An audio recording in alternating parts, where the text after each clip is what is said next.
يا صباح الفل. يعني انا اصحى من النوم النهارده يا دوبك اخش، يعني الدولار كان لقيته كده، اتفاجئت وصل 29.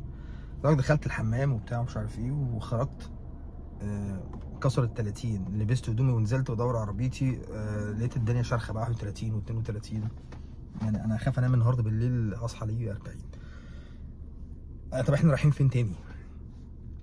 بقى لي يومين ثلاثه، يومين ثلاثه ايه، قبل بقى اليومين ثلاثه اللي انا كنت بتكلم، انا كنت عايز انزل حاجه او فيديو من كام يوم، وناس قالت لي بلاش، اهدى الله لا يسيئك ورحمه امك الغاليه ما تنزل حاجه. حاضر، ما نزلتش. طب يا جماعه اكتب بوست، حرام يعني اهدى شويه. حاضر. من 6 شهور كنت بتكلم وبقول الدولار، عشان ننهي بقى القصه دي، خلينا ناخد خلاص هي خبطه مرزبه، سيب الدولار يطلع لقيمته الحقيقيه، او اظهروا الجنيه المصري على قيمته الحقيقيه، اللي هي احنا بنتكلم دلوقتي تقريبا ما يقلش عن 50 جنيه الدولار. بس عشان نتكلم بس يبقى يعني يبقى في مصداقيه في الكلام اللي احنا بنقوله. يبقى خلاص ثبت الدولار على 50. حط خطه اقتصاديه بقى، في خلال سنه او سنه ونص او سنتين قصيره المدى.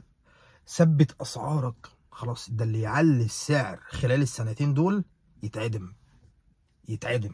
خلاص احنا هنشتغل ان الدولار ب 50 دلوقتي، وثبت اسعارك،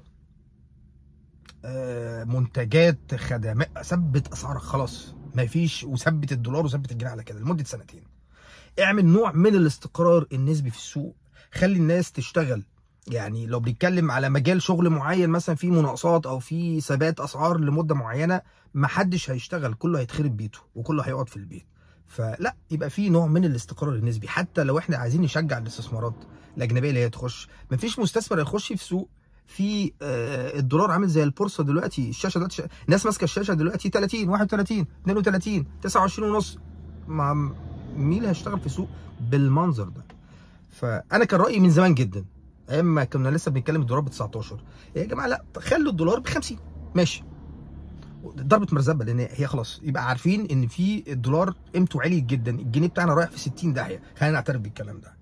وبعد كده نحط بقى خطه بقى قويه جدا، والناس تفهم احنا رايحين فين وبنعمل ايه. الحكومه اللي فيها عباقره ما جابتهمش ولاده يقولوا لنا هم انتوا بتعملوا ايه؟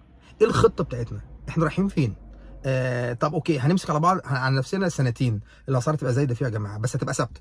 انا عندي الاسعار تبقى غاليه بس ثابته، مش كل شويه طالعه كل شويه طالعه. لا، انا عندي نثبت الاسعار ونخلي السوق فيه نوع من الاستقرار، والناس تبدا تشتغل، ويبقى فيه نوع من الدعم للناس اللي محتاجه فعلا، والسوق يشتغل صح.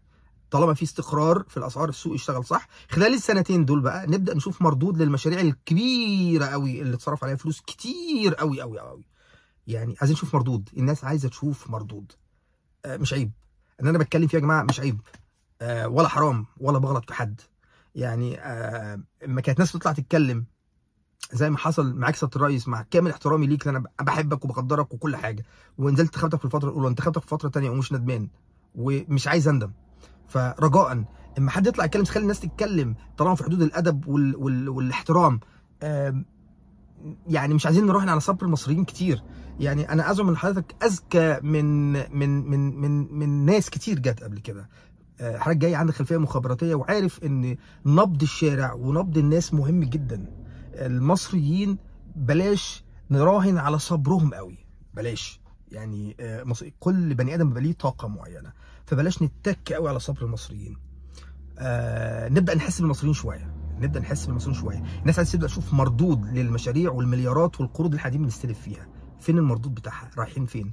كنا بنقول ان في كورونا وفي الحرب الروسيه الاوكرانيه وفي يعني الدنيا بدات لحد ما تهدى.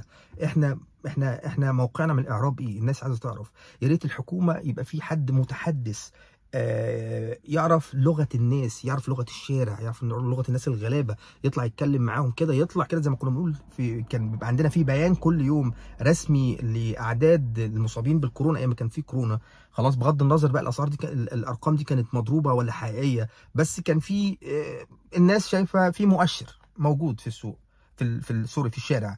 الحكومه بتتكلم مع الناس، معبره الناس. عايزين نحس ان دي بلدنا يا ريس. دي بلدنا. لو في مسؤولين في الحكومه فهم بيديروا البلد دي بالنيابه عننا احنا. من حقنا ان احنا نقول في حاجه صح وفي حاجه غلط، نتكلم نقول، مش عيب. دي بلدنا، مش مقتصره على اللي بيدير البلد. واللي بيدير البلد عمره ما كان جهبذ اكتر من المصريين. المصريين لا بيفهموا على فكره، المصريين بيفهموا. يعني اما حضرتك طلعت قبل كده لحد كان بيتكلم والاسعار ومش الاسعار وقلت له انت مين انت وتفهم مين؟ لا ده مصري على فكره، ده مصري يا ريس، من حقه ان هو يتكلم. انا كنت اكتر واحد بيدي سبورت للحكومه، بيدي سبورت لحضرتك، وما زلت بدي سبورت لحضرتك. بس في نفس الوقت ما ندوس قوي قوي قوي قوي على الناس، لان الناس تعبانه. الحمد لله ربنا مقدرني ومقدر ناس تانية ان هي قادره واقفه على رجليها لغايه دلوقتي، لكن ذنب الناس اللي فعلا تعبانه جدا دلوقتي مش لاقيه قوت يومها حرفيا. في ناس الواحد بيشوفها اقسم بالله يا ريس، الناس في ناس داخله على مراحل اكتئاب غير طبيعيه، ممكن ينتحروا. ذنب الناس دي هتبقى في رقبه مين يا ريس؟ ذنب الناس هتبقى في رقبه مين؟